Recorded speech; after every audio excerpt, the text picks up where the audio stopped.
In the first part of this study, we traced Isaiah's blueprint of redemption: land restored, light seen, joy harvested, the yoke broken, a child born who shoulders the government. We watched this pattern unfold with precision in 1948. But Isaiah's vision doesn't end when sovereignty is achieved. What happens after the state is born? Can the government rest on those shoulders when pressure comes, not only from enemies at the borders, but from brothers turning on each other within? Watch the progression Isaiah maps. It moves like a fever chart, each spike higher than the last. Word falls, pride emerges, defiant rebuilding, adversaries raised, encirclement begins, failure to return, leadership collapses, internal fire, brotherhood fractures, self-consumption, false unity. This is not prediction. This is pattern recognition, the anatomy of how nations don't fall to outside armies. They collapse from within. Rot from the inside out, Isaiah declares in verse 7. In some translations, this appears as verse 8. The Lord sent a word against Jacob, and it has fallen in Israel. Picture this. Jacob is a nation hunched over, protective, reactive, divided, looking inward. Israel is that same nation standing upright, eyes lifted, unified, conscious of purpose. The word is sent when the people are hunched, Jacob's state.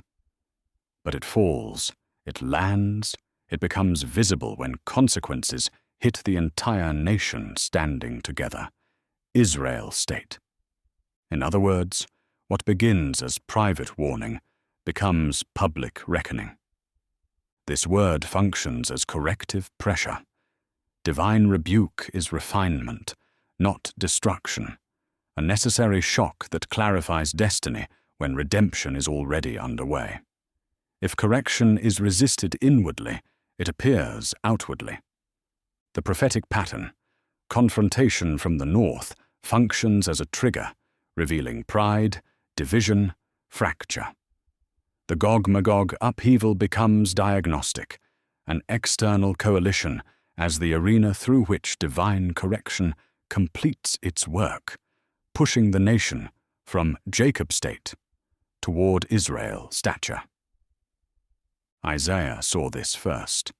Ezekiel expanded the vision with precision. All classical commentators agree. Gog, king of Magog, is Russia. The identification is geographic, linguistic, historical. Ezekiel names the borders: Gomer and all its wings, the house of Togarmah from the uttermost north. Wings means borders, territorial edges. Gomer and all its wings means Gomer plus border territories. Togarmah from the north specifies the Armenian Black Sea region, Russia's southern boundaries. He mockingly calls this figure Prince of Rosh, Meshech, and Tuval. Meshech and Tuval are the Anatolian peninsula. Rosh means peak. Only one place fits: Crimea. On a more mystical level, the north represents harsh judgment, the place from which destruction emanates. Gog embodies this principle. Not merely a king, but a spiritual force of harsh judgment operating through physical instruments. Consider this. Magog has numerical value 52. The Soviet Union created exactly 52 organizations to destabilize Israel: PLO, Hamas, Hezbollah, PFLP, DFLP, Islamic Jihad, and others, each with different missions, different flags, different rhetoric. But one thing in common: their commitment to destroying Israel, the erasure of Jewish sovereignty. That was the singular unifying purpose. This is not merely political conspiracy, it is spiritual pattern. While the instruments are political, organizations, weapons, funding, the source is spiritual. The North as the seat of harsh judgment, operating through physical means. These were tentacles of Magog, funded, trained, armed, coordinated by Moscow, separate in appearance, singular in intent. October 7th fell on Vladimir Putin's birthday.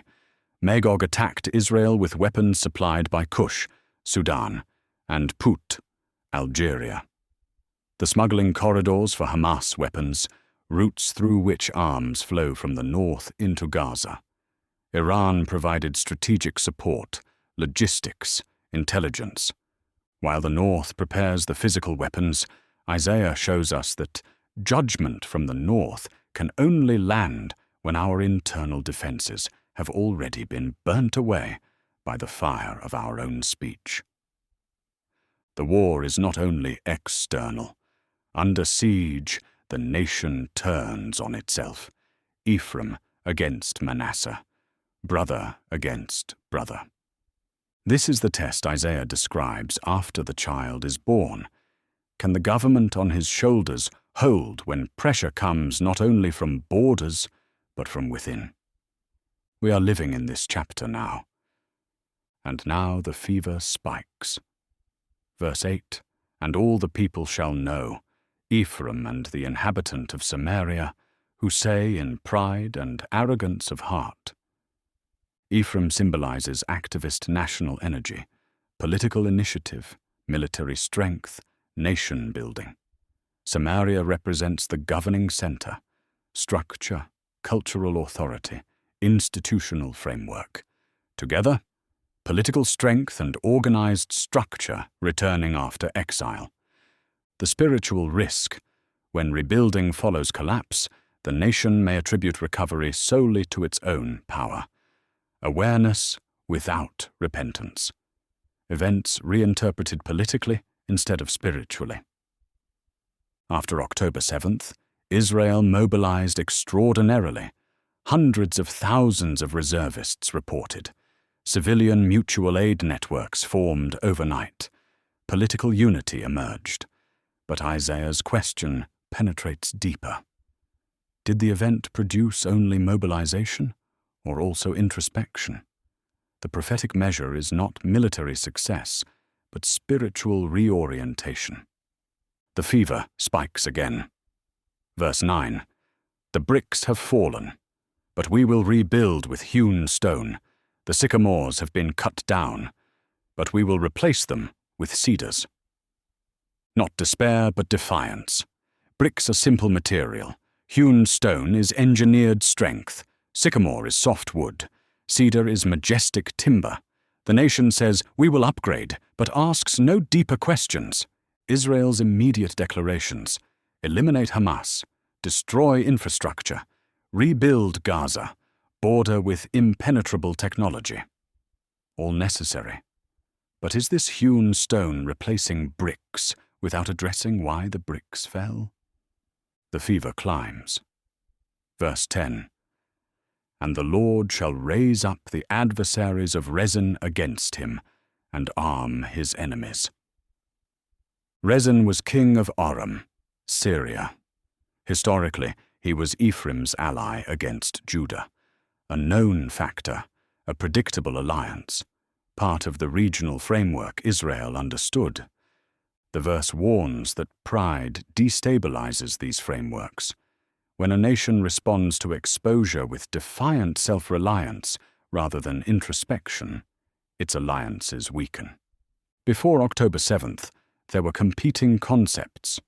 On one side, regional actors could be managed through economic incentives, territorial accommodation, international approval. On the other, threats could be contained through military superiority, technological walls, deterrence projection alone. This was the modern Rezin, frameworks of managed threats, whether through diplomatic concession or military self-reliance. Both substituted human systems for divine alignment. But when Israel fell into pride, defiant rebuilding without inner return, God raised up adversaries against these frameworks. The adversaries were not new. Anti-Israel sentiment has always existed, but it was dormant, contained, manageable. October 7th raised it, activated it, armed it, gave it international legitimacy. Raise up doesn't always mean new enemies are created. It means what was dormant becomes active. What was contained becomes bold. Even narratives that once felt stable suddenly flip. Within days, the atmosphere changes. Alliances strain, forums harden, legitimacy shifts. The frameworks you thought you understood, the resin, start to crack. God didn't just arm them, He heightened them. He removed the dread of Israel from their hearts. When we lose our internal awe, our enemies lose their fear. The concepts didn't just fail, they were divinely dismantled to force us to look past the walls and back to the Word. Then came Israel's response, technologically confident, militarily determined, diplomatically defiant. We will finish this ourselves. We will restore deterrence. We will rebuild stronger walls. And the verse predicts what happened next. External pressure intensified precisely when internal humility didn't. The frameworks collapsed. Higher still. Verse 11, Aram from the east and the Philistines from the west, and they devour Israel with open mouth. For all this, his anger has not turned away, and his hand is still outstretched. Pressure from multiple directions. Complete encirclement. East and west represent ideological extremes. The attack is not merely geographic, it is civilizational. East represents ideology, origin. West represents consequence, decline. When imbalance persists, pressure comes from both. Gaza from the west, Syria-Lebanon axis from the east and north, northern communities evacuated, multi-front war. The open mouth is also international arena, forums, courts, campuses, media devouring Israel's legitimacy. His hand is still outstretched, is not abandonment, it is insistence. Divine providence does not withdraw mid-process. Correction continues until maturation stabilizes. The hand is not withdrawn because the lesson is unfinished. It is judgment and invitation at the same time. And again, the refrain returns. The fever persists. Verse 12.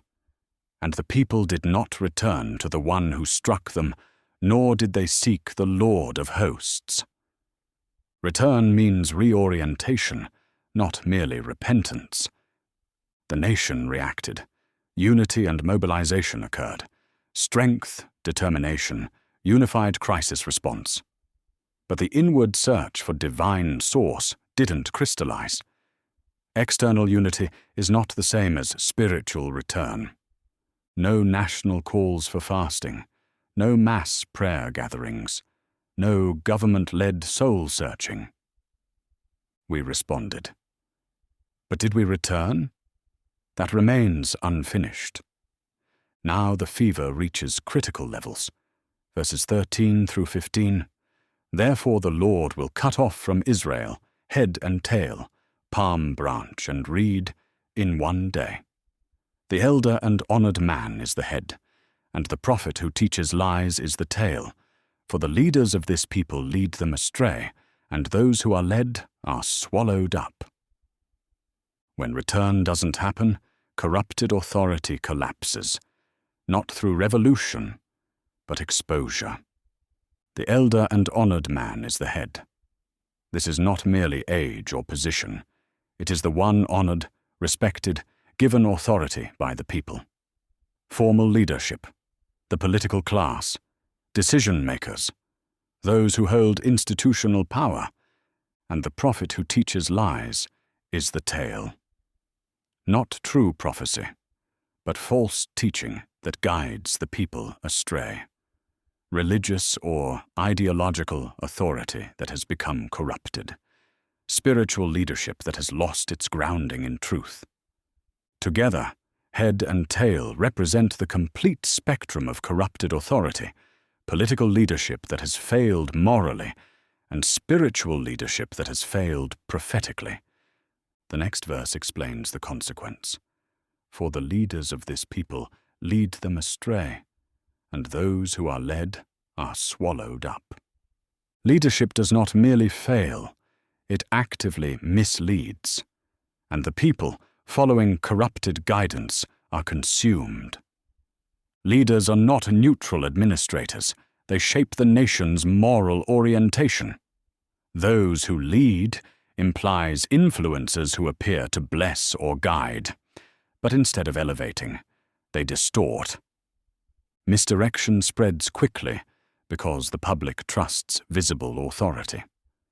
Once direction is corrupted, the people are swallowed. Confusion, loss of footing, deception in leadership accelerates collapse more than enemy invasion. This is not external conquest. This is internal collapse. The nation destroys itself by following leaders who have lost their way. The tragedy is mutual.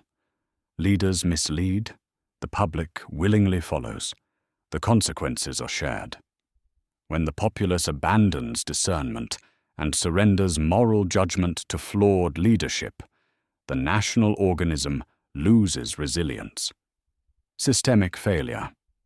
In Ezekiel 16, the prophet speaks about those who sought peace with enemies who would remain outside the covenant. Verse 55 declares, "And your sisters, Sodom and her daughters shall return to their former state." This refers to Gaza, Sodom's sister territory. The head and tail appear across the political spectrum. On one side, leaders who believed that territorial concession, international approval, and diplomatic recognition could substitute for covenant faithfulness, who pursued peace with forces Ezekiel called Sodom's sister, not political naivete, but spiritual confusion.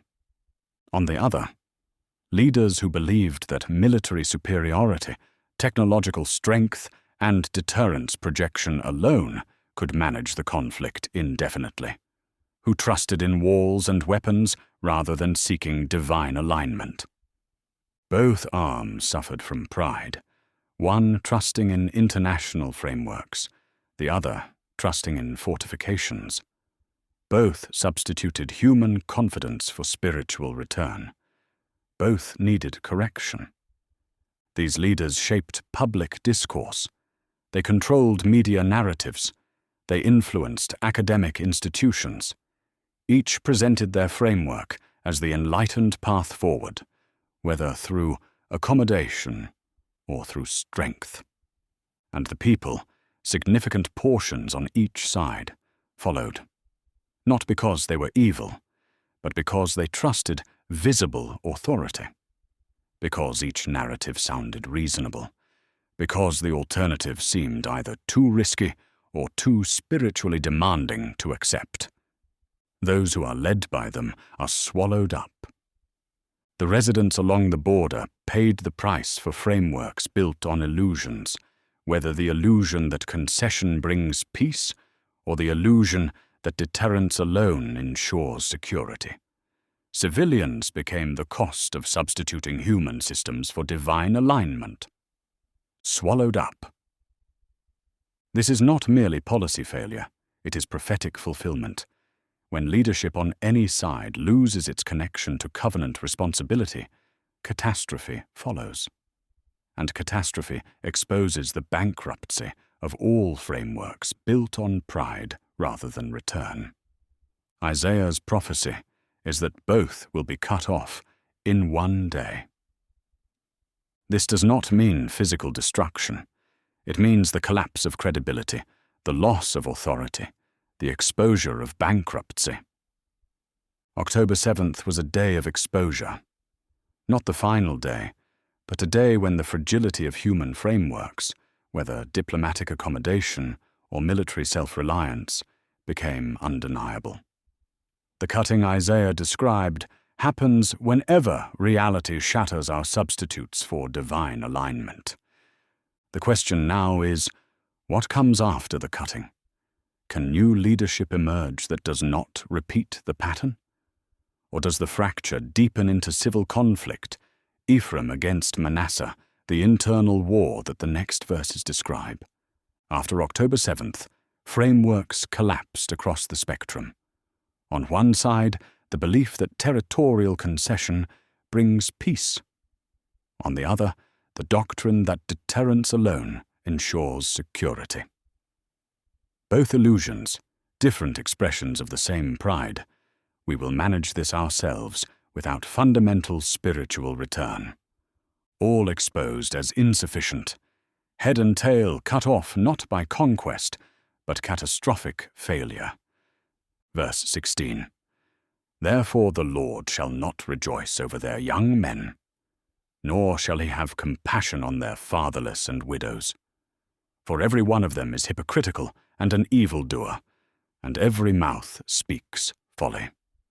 For all this, his anger has not turned away, and his hand is still outstretched. This verse is widely misunderstood. It must be clarified immediately. Isaiah is describing corrupted leadership that leads the nation astray, not the nation as a whole, not foreign rulers, not the righteous, not those who warned against frameworks built on pride. The failure is inside the nation, leadership across the spectrum that substituted human confidence for covenant faithfulness. Furthermore, fatherless and widows are not literal people. They are bad ideas, ideologies disconnected from their divine source. When leadership distorts direction, whether through diplomatic frameworks or military doctrines disconnected from spiritual alignment, the damage spreads generationally. Young men represent future strength, national vitality, the energy of the next generation. Fatherless and widows, in the mystical reading, represent spiritual states disconnected from wisdom.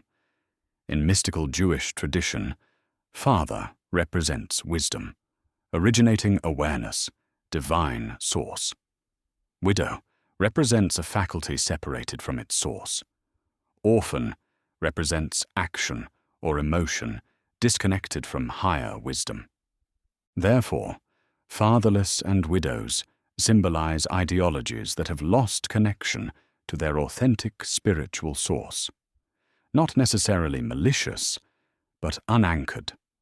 Movements or ideas that operate without grounding in truth.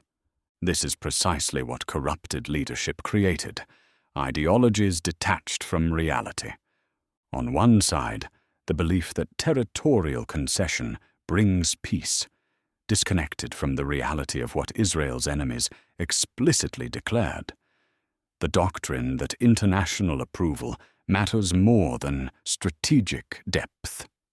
Orphaned from the historical truth that Israel's survival has never depended on international consent. On the other, the belief that military superiority alone ensures security, severed from the understanding that if the Lord does not guard the city, the watchman stays awake in vain. The doctrine that walls and weapons substitute for spiritual alignment, disconnected from covenant responsibility. These are fatherless ideas, ideologies without connection to wisdom. These are widow concepts, separated from their source in divine mandate and covenant faithfulness. And when ideologies lose their divine anchor, literal widows and orphans multiply in their wake. The October 7th families are the human cost of fatherless ideas, regardless of which political framework produced them. When corruption reaches the point where hypocrisy is normalized, where every mouth speaks folly, even the nation's future strength, young men, and its vulnerable ideological foundations, fatherless and widows, are affected. Post-October 7th, voices across the spectrum blamed others for what collective delusion enabled. Some suggested more territorial concession. Others doubled down on deterrence alone. Folly, speech disconnected from reality, on multiple sides. God not rejoicing does not mean cruelty. It means protective favor is withdrawn from frameworks that led the nation astray, regardless of their political origin. This verse shows that the issue is no longer external enemies. It is internal discourse and leadership across the spectrum, shaping national consciousness in ways that perpetuate vulnerability through substituting human systems for divine alignment. The prophetic warning is not anti-compassion. It is saying, when alignment is lost through any form of pride, whether trusting in international approval or trusting in military might, even natural compassion weakens toward the disconnected ideologies themselves. And that is a sign of deep imbalance requiring further correction. The fever burns. Verse 17, for wickedness burns like fire. It consumes briars and thorns. It kindles the thickets of the forest, and they rise in a column of smoke. Think of dry brush in summer heat. Brittle, waiting. One spark and it catches. Briars and thorns, the small lies we tolerate, the minor distortions we shrug off. They seem harmless. But when fire comes, dry things ignite first. Then the flames climb. Small brush becomes forest fire. What started as scattered embers now devours entire groves. The nation's strength, its institutions, its trust, its coherence, consumed. And then smoke, thick, black, choking. You can't see 10 feet ahead. Small falsehoods ignite entire systems with smoke. This works on two levels. Literal. Hezbollah rockets from Lebanon ignited fires across Galilee. Dry brush caught first, forests burned, smoke columns rose. Metaphorical. Post-October 7th, ideological frameworks across the spectrum exposed as combustible illusions. Fire spread to the forest. Loss of institutional trust, collapse of strategic doctrines, erosion of cohesion. Fire as both destructive and purifying, removes dry, hollow growth. When energy not elevated spiritually, it erupts socially. And again, the refrain returns. The fever reaches breaking point. Verse 18, through the wrath of the Lord of hosts, the land is darkened, and the people become as fuel for the fire. No man spares his brother. This verse must be understood correctly. It is not describing actual civil war. It is not predicting Jews literally killing Jews. It is describing the collapse of covenantal solidarity when bad ideas turn disagreement into delegitimization, criticism into moral erasure, accountability into hatred, and politics into existential rivalry. Jewish people as single organism. Civil strife equals autoimmune disease, body attacking itself. This is ultimate description of baseless hatred. When person cannot spare brother, fundamental perception is lost. They share the same soul. People become fuel. When nation loses spiritual orientation, energies meant for creativity and kindness turn inward for destruction. People aren't just in the fire, they are the wood. Darkness equals loss of clarity. Healthy society sees light, common good, divine purpose. Corrupt society. Smoke of ego darkens land, so neighbors appear as competitors, not brothers. Post-October 7th, extraordinary initial unity gave way to internal fracture. Each side blamed the other for what collective spiritual failure enabled. Neither side spared the other. Political opponents became not brothers to argue with, but enemies to delegitimize. Social media battles, campus divisions, media framing, Jews attacking Jews with language erasing brotherhood. People became fuel keeping fire burning through blame, accusation, refusal to recognize shared responsibility. The land darkened not because of Hamas, but because Jews stopped seeing Jews as brothers. Fire burns not from rocket attacks, but from internal division making people themselves the fuel. Total consumption. Verse 19. And he snatched on the right hand, and is still hungry, and he ate on the left hand, and they are not sated. Each one eats the flesh of his own arm. This is a nation in the midst of internal strife, frantic, desperate, grabbing left and right, but never satisfied. Right and left, not just political directions, but opposing camps. Preservation versus progress, tradition versus innovation, each side snatching at power, each side consuming resources, neither side satisfied. Why does the snatching never lead to satisfaction? Social strife is often a cover for deeper spiritual hunger. People think they are angry about a law or a policy, but they are actually hungry for meaning and identity. Because they don't know how to feed the soul, they snatch at political victories.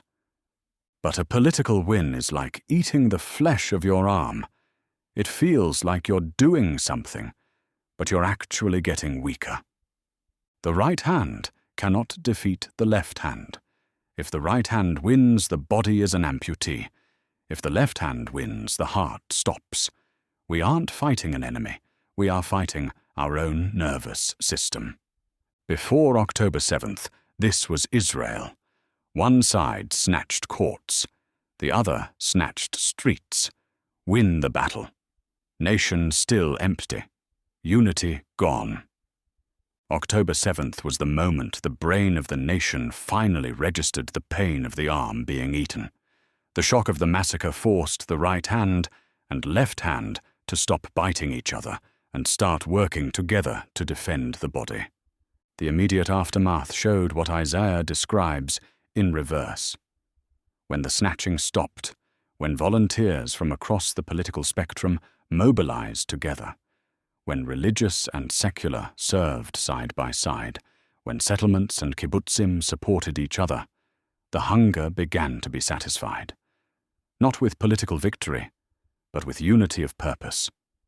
But the verse warns, this satisfaction is fragile. The endless cycle of snatching, acquiring without satisfaction, eating without being sated, can return the moment external pressure eases. The danger is what follows in the next verse. Manasseh against Ephraim, Ephraim against Manasseh, and together against Judah. Brothers eating brothers. Unity based only on a common enemy, the climax. Verse 20. Manasseh devours Ephraim, and Ephraim devours Manasseh, and they together shall be against Judah. For all this, his anger is not turned away, and his hand is stretched out still. This is the climax of the Civil War description. The verse reveals the deepest pathology of internal division, false unity based on shared hatred.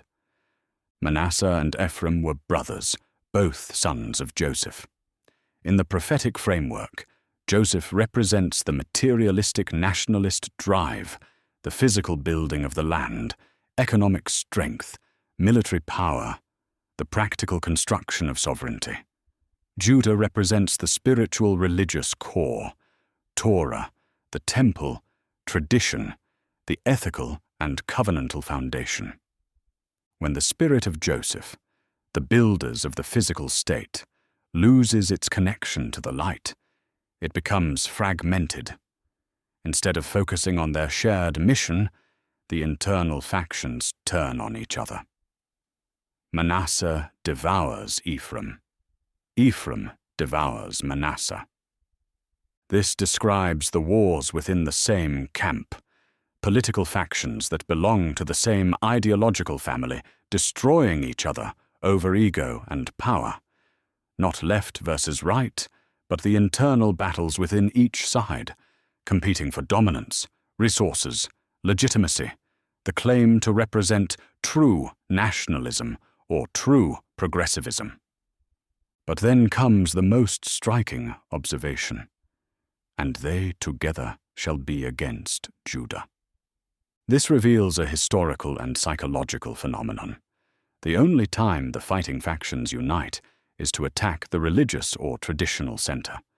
When secular or nationalist groups are in conflict, they often find a common enemy in the traditional religious establishment to distract from their own internal failures.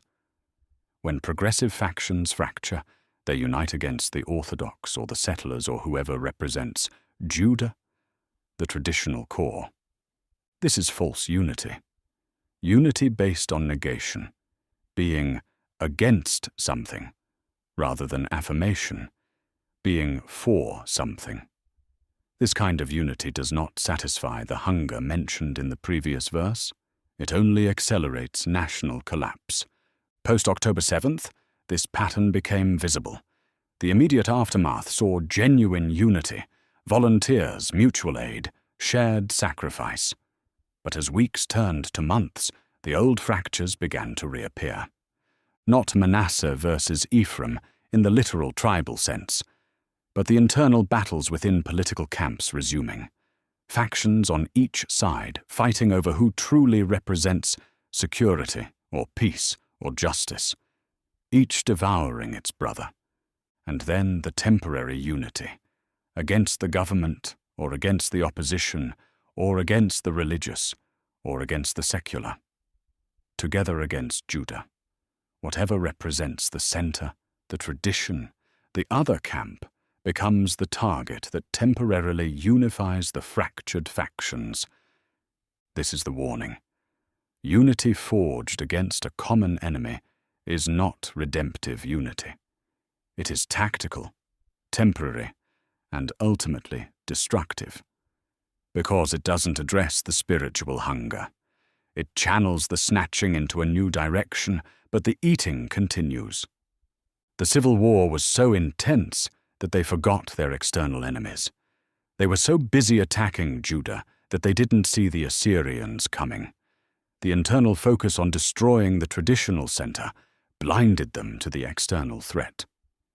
In modern Israel, this manifests when political energy focuses on internal battles, judicial reform, coalition crises, cultural wars, while external threats gather unnoticed. The smoke of internal division obscures the fire approaching from outside. While Manasseh and Ephraim were together against Judah, they didn't realize they were clearing the path for Assyria.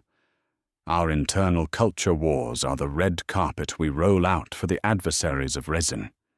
Manasseh and Ephraim represent different aspects of national life that should complement each other.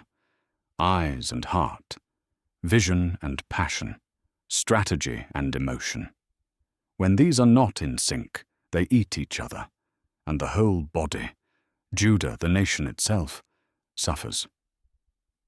The refrain returns for the final time in this chapter.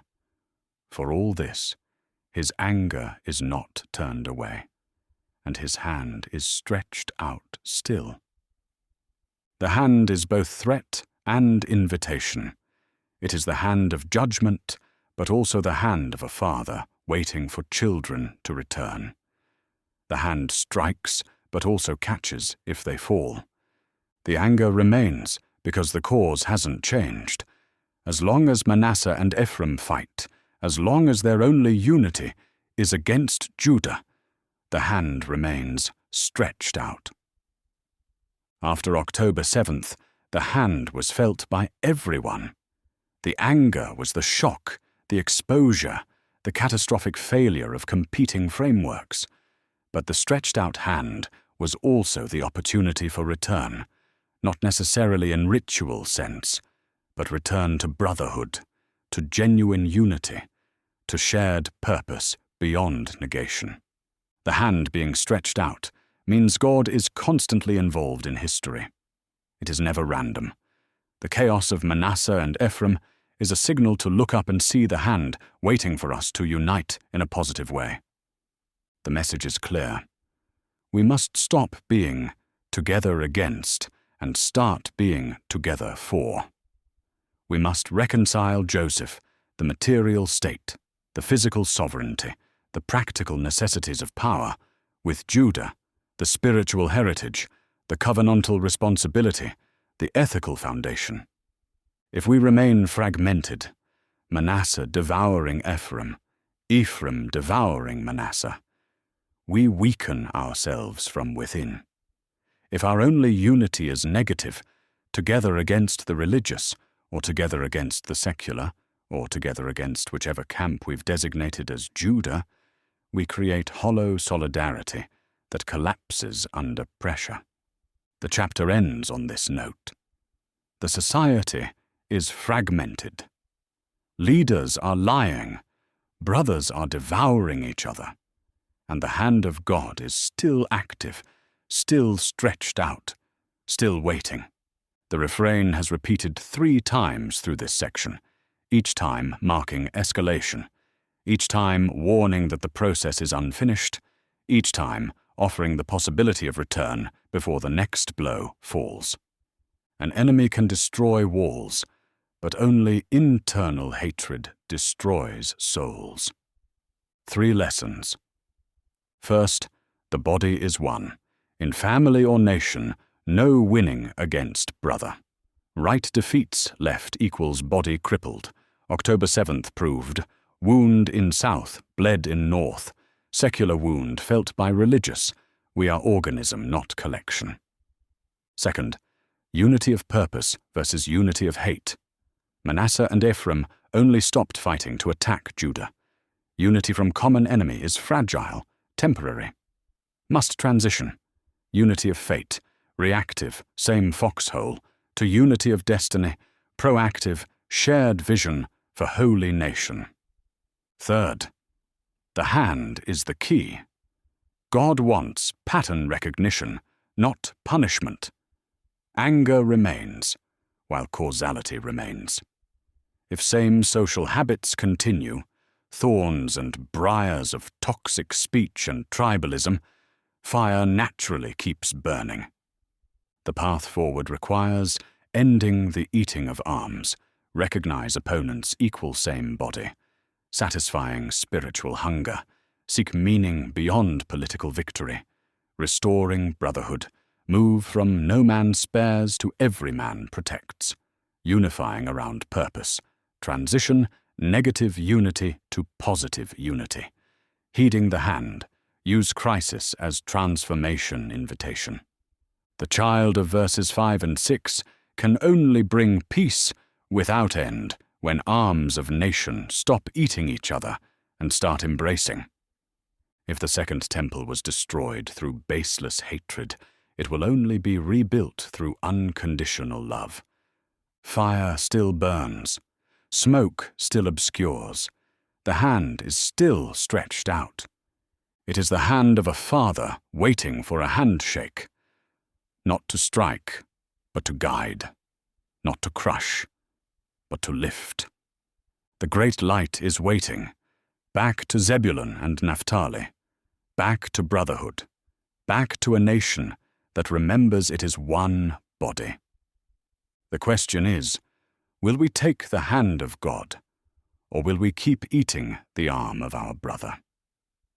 This is the message of Isaiah 9.